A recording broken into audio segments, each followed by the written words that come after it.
Hello everyone, this is Satpal and you are watching option seller. और आज का video है ये आपके लिए बहुत ज़रूरी होने वाला है, क्योंकि आज के इस वीडियो में मैं आपको बताऊंगा कि आप फ्यूचर्स को किस तरह से हैज कर सकते हो। जी हाँ, आमतौर पे हम ऑप्शंस की बात करते हैं, लेकिन आज मैं आपको बताऊंगा कि फ्यूचर्स को आप किस तरह से हैज कर सकते हो। कि आपने मान लीजिए एक फ्यूचर्स को बाई कर लिया है और उसके बाद मार्केट गिर जाता है, जैसे अभी पिछले वीक गिरा मार्केट बड़ी तेज़ी से। तो इस तरह के अगर ट्रेड में आप फंस जाते हो तो कैसे आपको वहां से बाहर निकलना है। आपको वहां पे डरने घबराने की ज़रूरत नहीं है, आप बिना किसी लॉस के और वहां पे निकल सकते हो। कैसे, आज के इस वीडियो में मैं आपको ये बताऊंगा। और ये जो चीज़ मैं आपको बता रहा हूँ ये एक रियल ट्रेड है, मैं कोई आपको हाइपोथेटिकल चीज़ नहीं बता रहा हूँ, ये एक रियल ट्रेड है। असल में हुआ क्या कि मेरा एक फ्रेंड है, उसने मुझे कॉल किया और उसने फ्यूचर्स को बाई किया था। जो लास्ट वीक मार्केट गिरा उससे पहले मार्केट ने लाइफ टाइम हाई को टच किया था। So he was bullish on market. So उसने फ्यूचर्स को बाई किया और उसका जो एवरेज था, बाइंग एवरेज, वो 25,003 25,003 था, वो उसका बाइंग एवरेज था फ्यूचर का। उसने फ्यूचर्स को वहाँ पे बाई किया और उसके बाद हुआ क्या, मार्केट तेज़ी से गिर गया।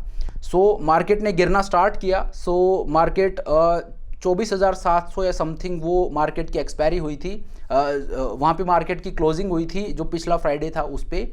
देन उसके बाद हुआ क्या कि ही वाज एक्सपेक्टिंग कि मार्केट थोड़ा सा वापस ऊपर आएगा। सो उसने ट्रेड को कैरी किया और उसके बाद जो हमने देखा कि मार्केट में बहुत शार्प एक गिरावट आई और उस दिन विक्स का जो लेवल था वो भी 45 to 50% ऊपर गया था विक्स भी। तो उस दिन मार्केट 24,000 के लेवल को तोड़ के और उससे भी नीचे चला गया था। तो उसने मुझे कॉल किया एंड ही सेड कि मैंने फ्यूचर को बाई किया और अभी 1000 पॉइंट नीचे चल रहा है फ्यूचर, तो यहाँ पे अब मैं क्या करूँ, किस तरह के एडजस्टमेंट मुझे करने चाहिए। सो वहाँ पे हमने उसको मैनेज करने की कोशिश की। तो क्या एडजस्टमेंट वहाँ पे किए हैं और उनके पीछे का लॉजिक क्या है वो मैं आपको बताता हूँ, ताकि आप भी समझ पाओ कि इस तरह के सिनेरियो में अगर आप कहीं फंसते हो तो कैसे आपको इस तरह के सिनेरियो से बाहर निकलना है। तो ये वीडियो ये आप ज़रूर देखिए। फ्यूचर का एक सॉलिड चीज़ मैं आज आपको बताने वाला हूँ और जो एडजस्टमेंट मैं आपको बता रहा हूँ, ट्रस्ट मी, ये आपको YouTube पर कोई भी फ्री ऑफ कॉस्ट नहीं बताएगा। इस तरह की चीज़ आपको YouTube वीडियो में कहीं भी नहीं मिलेगी। तो इस चीज़ को आप देखिए, इसका फ़ायदा आप ज़रूर उठाइए। तो चलिए मैं आपको स्क्रीन के ऊपर लेकर चलता हूँ और बताता हूँ कि कैसे, क्या ये ट्रेड था और कैसे इसमें से प्रॉफिटेबली बाहर निकला जाएगा। तो चलिए ये मैं आपको स्क्रीन के ऊपर ले आया हूँ। अब यहाँ पे हुआ क्या, उसने एक फ्यूचर्स को बाई किया था। He was bullish on market, के मार्केट ऊपर जाएगा। फ्यूचर को बाय या सेल करते तो बेसिकली हमारा डायरेक्शनल व्यू होता है। अगर हम सेल कर रहे हैं तो हम मार्केट पे बेरिश है कि मार्केट नीचे जाएगा, और अगर हम बाय करें that means we are bullish कि मार्केट ऊपर गया तो उससे मैं प्रॉफिट कमाऊंगा। So he was bullish on market, तो उसने एक फ्यूचर्स को बाय किया और उसके बाद मार्केट बड़े शार्पली गिरा, एक ब्लैक स्वॉन इवेंट आप इसको मानिए। तो इस तरह का जो शार्प डिक्लाइन आता है उसमें फ्यूचर्स जो है वो अगर आपने बाई कर रखा है तो कैसे आपको उसमें से प्रॉफिटेबली एग्जिट लेना है ये मैं आपको बताता हूं। लेकिन सबसे पहले मैं आपको ये बता देता हूं, अगर आप फ्यूचर बाई करके काम करते हो निफ्टी या बैंक निफ्टी कहीं पे भी, तो कभी भी आप उसमें लॉस को बुक मत कीजिए। लॉस बुक करने की आपको कभी ज़रूरत पड़ेगी नहीं निफ्टी और बैंक निफ्टी। मैं स्टॉक्स की बात नहीं कर रहा हूँ, मैं निफ्टी और बैंक निफ्टी की बात कर रहा हूँ। वहाँ पे आप कभी भी लॉस को बुक मत कीजिए। वहाँ पे आपको क्या करना है वो चीज़ मैं आपको बताऊँगा। लेकिन जो लॉस है वो अगर आप वहाँ पे बुक कर रहे हो इंडेक्स में, तो वो आपकी सबसे बड़ी भूल है। क्योंकि इवेंचुअली ये जो चीज़ है, जैसे निफ्टी है, निफ्टी इंडिया का बेंचमार्क इंडेक्स है। So eventually it will go up. तो वहाँ पे अगर आप लॉस को बुक कर रहे हो तो उसकी सेंस बनती नहीं है। मार्केट नीचे, it's just a matter of time कि मार्केट नीचे कितनी देर रहेगा। मार्केट नीचे जाएगा लेकिन वहाँ से मार्केट रिबाउंड होगा ही, और उससे पहले आपका जो एवरेज प्राइस है, जो आपका ब्रेक इवन है, उसको आप किस तरह से नीचे ला सकते हो ये मैं आपको अभी बता ही देता हूँ। तो लॉस आपको कभी भी बुक नहीं करना चाहिए अगर आप फ्यूचर बाई करके काम कर रहे हो निफ्टी या बैंक निफ्टी कहीं पे भी, ठीक है। तो देखिए वो जो ट्रेड था वो था एक फ्यूचर्स को बाई किया गया था। ये पे ऑफ चार्ट बनता है, लेकिन यहाँ पे अभी जो मार्केट ट्रेड कर रहा है, जब मैं आपको ये बता रहा हूँ तो अभी मार्केट ट्रेड कर रहा है, जो फ्यूचर्स का प्राइस है वो 24,378 है। लेकिन मेरे फ्रेंड ने जो उसको बाई किया था उसका जो बाइंग प्राइस था वो 25,003 था। तो मैं वही यहाँ पे लगा लेता हूँ।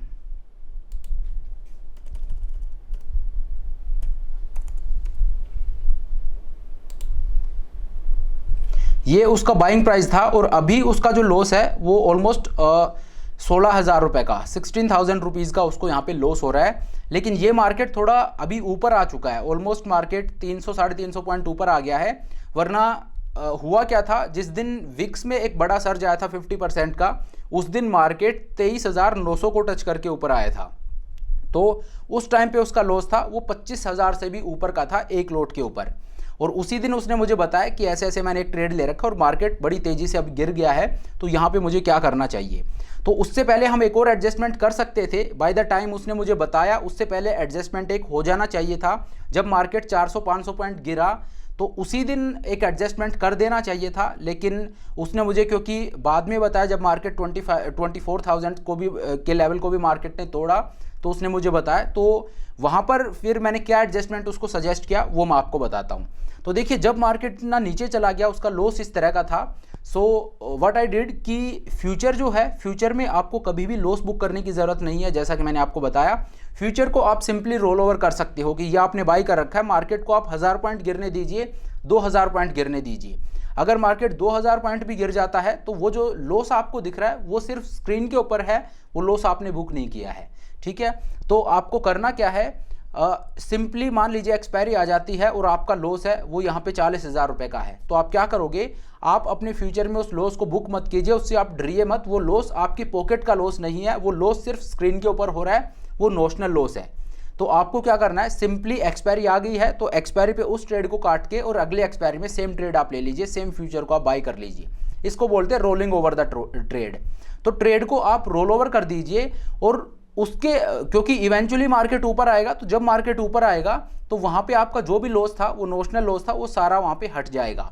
लेकिन उससे पहले आपको क्या करना है, आपका ब्रेक इवन, जो इफेक्टिव ब्रेक इवन है, वो भी नीचे आपका आता जाए, इसके लिए आपको ऑप्शंस को यूज़ करना है, वो एडजस्टमेंट आपको करने हैं। अब यहाँ पे मैंने उसको एक रेफरेंस ट्रेड बताया कि ये ट्रेड ले, सो वो ट्रेड क्या था मैं आपको बता देता हूँ। तो क्योंकि उस टाइम पे मार्केट 24,000 से भी नीचे ट्रेड कर रहा था, तो आई सजेस्टेड कि एक काम करो, उस दिन अगर आपने देखा होगा कि जो इंडिया विक्स का लेवल था वो 45 to 50% ऊपर था। जी हाँ, इंडिया विक्स 50% ऊपर ट्रेड कर रहा था, तो ऑप्शंस के जो प्रीमियम थे आउट द मनी के, वो बहुत ज़्यादा इन्फ्लेटेड थे, तो उसका हमने फ़ायदा उठाया। सो व्हाट आई डिड, अगस्त का फ्यूचर बाई किया था, तो अगस्त के एक्सपायरी में मैं गया, वीकलीज में आपको नहीं जाना है, अगस्त के एक्सपायरी में मैं गया और 24,000 का एक पुट ऑप्शन बाई किया, और 24,000 का एक पुट ऑप्शन बाई किया। और जो बाइंग प्राइस था वो मैं देख लेता हूँ कितने पे बाई, जब बाई किया था तो जो बाइंग प्राइस था वो 484 रुपीज़ था। ये मैं अलग विंडो में आपको इसलिए दिखा रहा हूँ क्योंकि एक रेफरेंस ट्रेड है, ये एडजस्टमेंट हमने किया ताकि आप समझ पाओ। एक में ही अगर मैं दिखाऊंगा तो थोड़ा सा चार्ट मैसअप होगा, तो आप समझ नहीं पाओगे। इस वजह से आपकी बेटर अंडरस्टैंडिंग के लिए ये मैं अलग विंडो में दिखा रहा हूँ। तो जो 24,000 का पुट ऑप्शन है वो 484 रुपीज़ में बाई किया, और उसके बाद मैंने क्या किया, उससे 500 पॉइंट हम नीचे आके और 23,500 का जो पुट ऑप्शन है वो मैंने सेल कर दिया। और ये सेल कितने में किया था, ये मैंने सेल किया था 320.3 में, 320 रुपये में इसको मैंने सेल किया।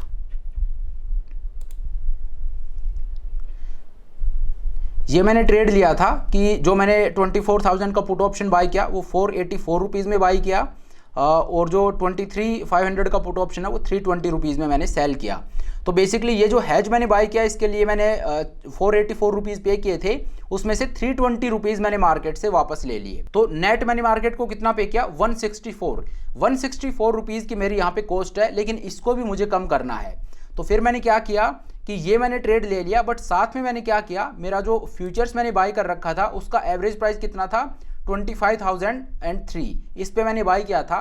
तो मैंने क्या किया, मैंने 25,000 का एक कॉल ऑप्शन भी सेल कर दिया, जो कि एकदम रिस्क फ्री था। रिस्क फ्री क्यों था, क्योंकि मार्केट अगर ऊपर आता तो कॉल ऑप्शन में मुझे लॉस होता, लेकिन कॉल ऑप्शन मैंने कहाँ का बाई किया है, जहाँ का फ्यूचर मैंने बाई कर रखा है वहीं का एक कॉल ऑप्शन मैंने सेल किया है, बाई का नाम आ गया मुझे, तो सेल किया है मैंने कॉल ऑप्शन। तो अगर मार्केट ऊपर आएगा तो जो कॉल ऑप्शन है वो मेरा बिल्कुल रिस्क फ्री है, क्योंकि 25,000 से ऊपर अगर मार्केट जाएगा तो कॉल ऑप्शन में लॉस होगा, लेकिन उसको पूरी तरह से हैज करेगा फ्यूचर्स जो मैंने बाई कर रखा है। तो जो आपका बाइंग प्राइस है उससे नीचे आप मत आइए, उससे नीचे अगर आप आके एक कॉल ऑप्शन को सेल करते हो और मार्केट वापस ऊपर आता है तो आप एक लॉस को बुक कर रहे हो।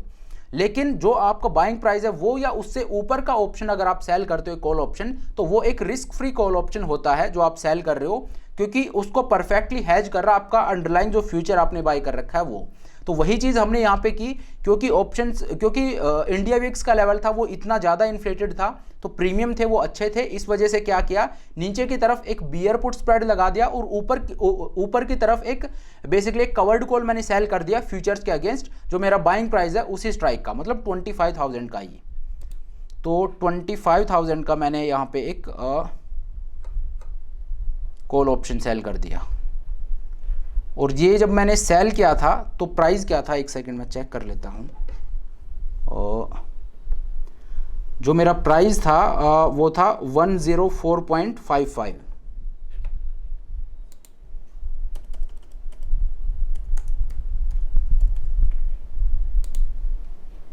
जब मार्केट 23,950 के आसपास ट्रेड कर रहा था तब ये एडजस्टमेंट यहाँ पे मैंने किए थे।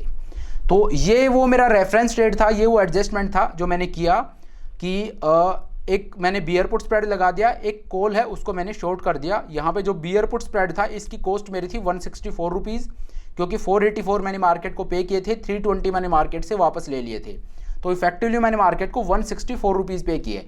उस 164 में से भी 104 रुपीज़ मैंने मार्केट से फिर वापस ले लिए एक रिस्क फ्री कॉल ऑप्शन को सेल करके। तो अब मेरी कॉस्ट है वो कितनी होगी, सिर्फ 60 रुपये की। इस ट्रेड को लेने में मेरी कॉस्ट है वो सिर्फ 60 रुपये की रहेगी। अब देखिए यहाँ पे क्या हुआ, अगर यहाँ से मार्केट नीचे जाता तो ये देखिए ये मेरा ओरिजिनल ट्रेड था जहाँ पे मुझे ऑलरेडी उस टाइम पे 25,000 से भी ज़्यादा का लॉस हो रहा था। तो अगर मार्केट यहाँ से नीचे जाता तो मुझे लॉस होता, और मेरा लॉस है वो अनडिफाइंड है, ठीक है। लेकिन मैंने ये एडजस्टमेंट करके क्या किया कि अब अगर मार्केट नीचे जाता है तो मुझे 11,000 रुपये का प्रॉफिट होगा। मार्केट नीचे कहीं भी जाता है तो 11,000 रुपये का मुझे प्रॉफिट होगा। तो 11,000 पॉइंट का प्रॉफिट, दैट मीन्स आपको 400-425 पॉइंट आपने ले लिया है, आपने अपने ब्रेक इवन को 400-425 पॉइंट नीचे शिफ्ट कर दिया है, ठीक है, अगर मार्केट गिरना कंटिन्यू रखता है तो। और दूसरा, अगर मार्केट ऊपर आता है तो आपकी कॉस्ट आप देखिए यहाँ पे आपका जो मैक्सिमम लॉस है वो 1,500 रुपये भी नहीं है, 1,500 रुपये से भी कम है। अगर मार्केट ऊपर आता है तो 25,000 के लेवल तक आपका लॉस है वो सिर्फ 1,500 रुपये का है, और यहाँ पर आपका रिस्क है वो कम होता जाएगा अगर मार्केट ऊपर आता है तो। और जब 25,000 से ऊपर अगर मार्केट जाता है तो फिर इस ट्रेड में आपका लॉस है वो अनडिफाइंड है, लेकिन जो आपका ओरिजिनल ट्रेड है उसमें 25,000 से ऊपर आपको अनडिफाइंड प्रॉफिट है। तो ये जो अनडिफाइंड प्रॉफिट आपको हो रहा है ये इस अनडिफाइंड लॉस को हटा देगा, ठीक है। तो तो कहने का मतलब क्या हो गया कि मार्केट 1000 पॉइंट नीचे गिर गया, अब यहां से फर्दर और गिरता है तो मुझे 11,000 रुपये का प्रॉफिट होगा, वो मैं बुक कर लूंगा। और अगर मार्केट नीचे रहता है तो ये 11,000 रुपये का प्रॉफिट है, ये मैं बुक करके अपने पॉकेट में डालूंगा, और ये जो फ्यूचर मैंने बाय किया है इसको मैं अगले एक्सपायरी में रोल ओवर कर दूंगा, ठीक है। और अगर मार्केट यहां से ऊपर जाता है तो मेरा लॉस है वो अब सिर्फ 1,500 रुपये का है, ठीक है, क्योंकि फ्यूचर जो है, फ्यूचर में लॉस से आपको डरना नहीं है, उसको वो जैसे जैसे ऊपर आएगा उसका लॉस वैसे ही हटता जाएगा, और अगर नीचे भी एक्सपायरी आ जाती है तो भी मैं उसको रोल ओवर कर सकता हूं। अब यहाँ पे इस सिनेरियो में वी वांट कि मार्केट यहाँ से नीचे गिर जाए, क्योंकि मार्केट है वो थोड़ी सी ओवर वैल्यूड है, तो मार्केट में एक 8-10% का करेक्शन आना भी चाहिए, जो कि मुझे लगता है। तो अगर 8-10% का करेक्शन आता है तो वो मार्केट के लिए लॉन्ग टर्म में सही है, फिर हमें डरने की ज़रूरत नहीं होगी ऊंचे लेवल पे बाइंग करने में। तो होगा क्या, अगर मार्केट इतना गिर जाता है 8-10%, मान लीजिए 23,000 22,000 तक मार्केट चला जाता है, 22,500 से 23,000 है वो एक रेंज है जहां तक मार्केट जा सकता है, और वहां तक मार्केट को एक बारी के लिए जाना भी चाहिए। तो अगर मार्केट वहां तक जाता है तो यहाँ पे मुझे 11,000 रुपये का प्रॉफिट हो रहा है, और मैं अपने फ्यूचर को रोल ओवर कर दूंगा अगली सीरीज में। और जैसे मार्केट वापस ऊपर आएगा, मेरा लॉस है वो मान लीजिए वापस 25,000 पे आता है, लेट से 2 महीने बाद भी आया मार्केट 25,000 पे, तो क्या होगा, मेरा बाइंग प्राइस 25,000 था और मार्केट वहीं पे आ गया, दैट मीन्स फ्यूचर्स में मेरा जो लॉस है वो जीरो है, लेकिन यहाँ पे 11,000 रुपये का प्रॉफिट मैंने ऑलरेडी बुक कर लिया है। और इस तरह के एडजस्टमेंट हम करते जाएंगे। ये तो वो टाइम था जब उसने मुझे बताया तब हमने ये एडजस्टमेंट किया था, अदरवाइज इससे पहले भी हम एक एडजस्टमेंट कर चुके होते। जो मार्केट में शार्प फॉल आया था वहां पे भी एक एडजस्टमेंट करने की जरूरत थी, क्योंकि मार्केट 300-400 पॉइंट उसके बाइंग प्राइस से नीचे ऑलरेडी गिर चुका था। तो वहां पे अगर एडजस्टमेंट करते तो सिमिलर काइंड ऑफ प्रॉफिट हम उस दिन भी बुक करते जिस दिन मार्केट गिरा था, जो 24-25 मार्केट 24,000 के लेवल पे चला गया था, वहां पे भी हम 8-10 हज़ार का प्रॉफिट बुक करते और उसके बाद ये एडजस्टमेंट होता। बट स्टिल ये अभी के लिए ये एडजस्टमेंट है कि फ्यूचर जो है उसमें आपको डरना नहीं है, उसमें मैं रोल ओवर कर दूंगा और ये जो मेरा रेफरेंस ट्रेड है इसमें अगर मार्केट नीचे जाता है तो 11,000 का प्रॉफिट है, ऊपर कहीं भी जाता है तो मेरा जो लॉस है वो 1,500 रुपये का भी नहीं है, क्योंकि इससे ऊपर जो आपको लॉस दिख रहा है इसको परफेक्टली हैज करेगा ये फ्यूचर जो मैंने बाई कर रखा है। तो इस ट्रेड में क्या है, मार्केट नीचे गया तो 11,000 का प्रॉफिट, मार्केट ऊपर गया तो 1,500 रुपये का मेरा लॉस है। और इस लॉस को भी हम हटा सकते हैं कैसे, अब देखिए मार्केट ने ऊपर आना स्टार्ट कर दिया, अगर मार्केट 24,500 के ऊपर सेटल होता है तो व्हाट विल आई डू, ये जो मैंने 23,500 का पुट ऑप्शन सेल कर रखा है इसको मैं 400 पॉइंट ऊपर लाके और खड़ा कर दूंगा, इसको ऊपर शिफ्ट कर दूंगा। जैसे मैं इसको ऊपर शिफ्ट करूंगा मुझे 30, 40, 50 पॉइंट मिलेंगे, तो ये जो मेरा लॉस है ये और कम हो जाएगा। और अगर मार्केट और ऊपर कंटिन्यू करता है तो इस बियर पुट स्प्रेड को मैं एक बुल पुट स्प्रेड में कन्वर्ट कर दूंगा, तो यहाँ पे जो लॉस आपको दिख रहा है ये भी मैं पूरी तरह से हटा दूंगा। तो इस तरह से ये एक ट्रेड था जो मेरे एक फ्रेंड ने लिया था एंड ही आस्क्ड मी कि किस तरह से इसमें आप मैनेज करना चाहिए, तो ये एक एडजस्टमेंट था जो हमने किया। सो इसीलिए आई थॉट कि चलिए ये चीज़ आपको भी मैं बताऊं, मुझसे पूछा भी गया था कि फ्यूचर्स को हम किस तरह से हैज कर सकते हैं, तो ये एक अभी का एग्जांपल है बिल्कुल लेटेस्ट, क्योंकि मार्केट अभी काफ़ी तेज़ी से गिरा था। तो इस तरह के ट्रेड में अगर आप कभी फंस जाओ तो आपको डरने घबराने की ज़रूरत बिल्कुल भी नहीं है। निफ्टी और बैंक निफ्टी में अगर आप फ्यूचर्स को बाय करके काम कर रहे हो तो आई एम टेलिंग यू आप बिल्कुल बिंदास होके और ट्रेड कर सकते हो, वहाँ पर आपको डरने घबराने की ज़रूरत नहीं है। ठीक है, क्यों, क्योंकि ये हमारा बेंचमार्क इंडेक्स है, eventually it will go up, लेकिन it's just a matter of time कि कब ऊपर जाता है, तब तक के लिए आपके पास बिल्कुल वो कैपिटल वो मार्जिन होने चाहिए। अगर क्योंकि जब मार्केट इस तरह से गिरता है वोलेटिलिटी 40-50% ऊपर एक सर्ज आता है वोलेटिलिटी में, तो आपकी मार्जिन है वो भी एक्सपेंड होता है, तो वो कैपिटल ज़रूर आपके पास होनी चाहिए, अदरवाइज़ उसके अलावा आपको डरने की ज़रूरत नहीं है। अगर आपके पास सही कैपिटल है तो आप लॉस कभी भी बुक मत कीजिए, simply roll it over to next expiry, और उसके बाद क्या एडजस्टमेंट करना है वो मैंने आपको बता दिया है। तो चलिए अब आज के इस वीडियो को यहीं पे ख़त्म करते हैं। Thank you so much for watching the video. I hope ये वीडियो आपको पसंद आया होगा। अगर वीडियो अच्छा लगा तो मेक श्योर आप वीडियो को लाइक करें, चैनल को सब्सक्राइब करें। This is Satpal signing off.